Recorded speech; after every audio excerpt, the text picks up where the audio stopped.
I've got a newspaper clipping in there of this fella that lived close by there when we lived out in the country. And Oh, is that hot up there? Huh? No. Does that get hot? No. No? Oh, wow. And so we went,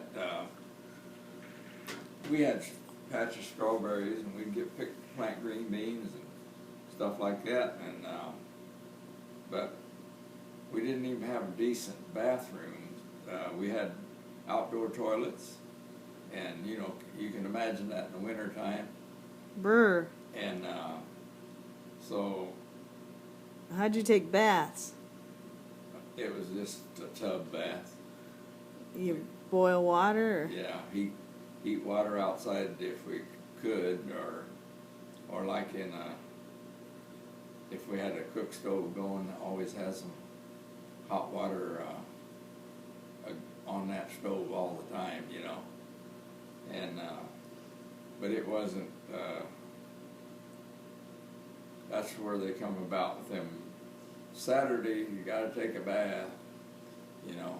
So, Oh, how many? 11 of you? yeah, so it wasn't a real clean situation any way you looked at it.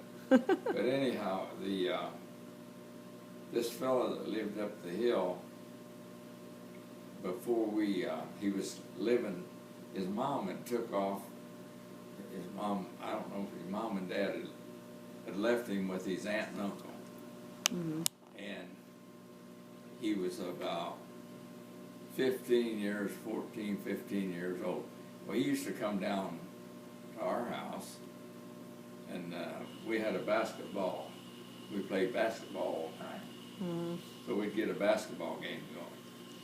And so then he was working in this truck garden field, and they paid $1 a day. Well, he finally got old enough. He joined the CCC, the Civilian Conservation Corps, Mm-hmm. where they're planting trees and doing all kinds of work, you know. And so he joined that, and then as soon as he got 17, he got his aunt and uncle to sign for him, and he went in the military. And when the war broke out with Japan, he was in the Philippines, and he was on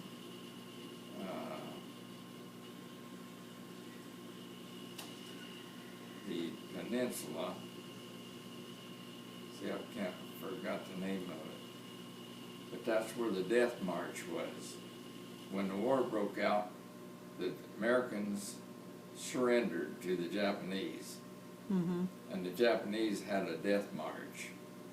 They marched these guys, I forget how far it was, and if any of them fell out, they just run over and punched them with a bayonet. And Jeez. so Bill got captured, was in the Japanese prison, and they shipped him off to Japan. And they had him in a prison camp off the main island of Japan. The whole 4 years of the war went, and he was there the full time in that prison camp. Ugh. And he was just physically a total mess because they didn't feed him very good. But the thing that saved him was he was working out in the field like he was back before he went in the service or went to CCC. So he was eating stuff out of the field. He was eating whatever he could eat out of the field, you know. And so it saved his life. But the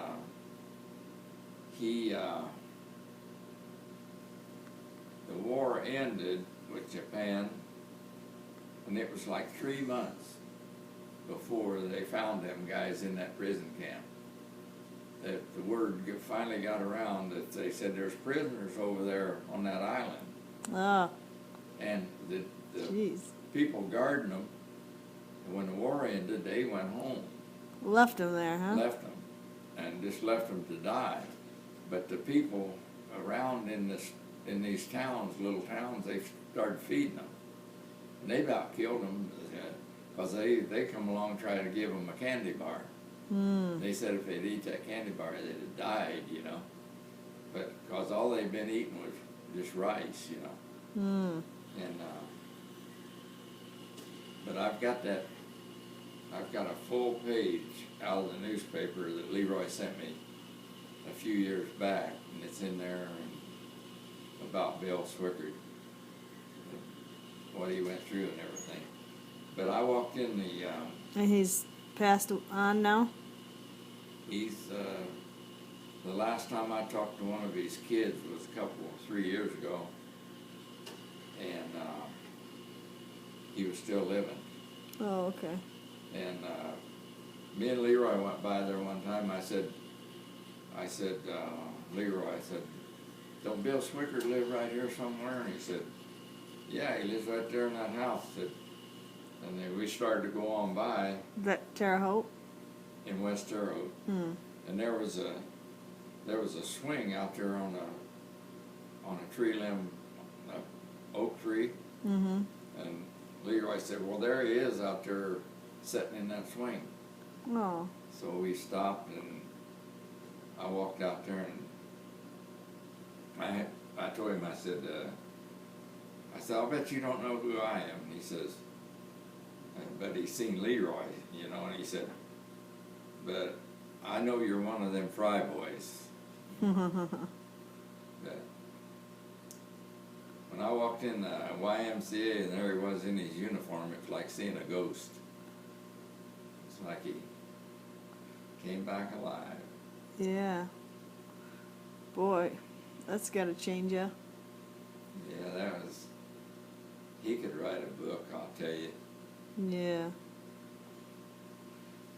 But can you imagine people having a life where you're working for $1 a day and Yeah, look at that Bangladesh. out in the fields, and 10 hours. You work 10 hours for $1. It's 10 cents an hour. Yeah. That's no fun. You think Americans are kind of spoiled now? They're not very nice because they just don't. It's like that lady that lived across the street from me in Florida there. She's from right down here at Port Huron. And she was just moaning and groaning about the no good auto workers are putting General Motors out of business, you know. And General Motors has been after the UAW for years, you know. And then they're loading these cars with so much stuff that's not necessary, really, to inflate the price of them. And then the monopoly, when the monopoly come along, when I went to work for General Motors, there was still Studebaker, there was Packard, there was Hudson, there was other people in the auto industry. Well, it wasn't but a short time until the only one left was Ford and General Motors, and Chrysler was sinking. Chrysler was on their way out. Well, the government started talking about breaking the auto industry up, and because of the monopoly, because they was going to have everything monopolized, you know. So then General Motors reached out and got hold of Chrysler and helped them to keep them from going under. We made the Chrysler grill in our plant there on Coldwater Road. So it was just hard. What are you doing, girl? It was hard to believe, you know, that people today are loaded as far as money's concerned, even with gasoline at the price it is. We're rolling in money, and at least we've accomplished something. We own something. Back in them days, they wasn't nobody. We rented a house for $4 a month, and it had an outdoor toilet. Yeah. It Wow. didn't have no running water. How many bedrooms? Maybe that house only had like, it only had like 3 rooms in it. You guys had lots of bunk beds or something? Yeah. And, but, had concrete floors, and you know how cold they can be in the wintertime. And the, Like a wood stove? I had an old heating stove set in the middle of the room with the pipe going out through a chimney, you know, a brick chimney or something along the outside wall. But, yeah, it was miserable living. Everybody had to have, you know, gardens, and as soon as it got like this, it started getting warm, I was out there, even if I only dug me up a patch from here to that wall, I'd turn it upside down and bust it all up and get some reddish seed. You get some package of seeds for a nickel, you know, so you could put in radishes and lettuce, and at that time a nickel package of seed had some seed in it, you know. You could probably plant 3 rows across the garden that size, you know. Mm-hmm. And it was just tough old go, and the clothes and stuff, didn't have any clothes to wear, or it wasn't full of holes and things like that. And the wash machine a lot of people just had a tub with a scrub board that set down in the tub, and you scrubbed the clothes and then pumped water out of a pump and rinsed the soap out of them, you know. And they made their own soap.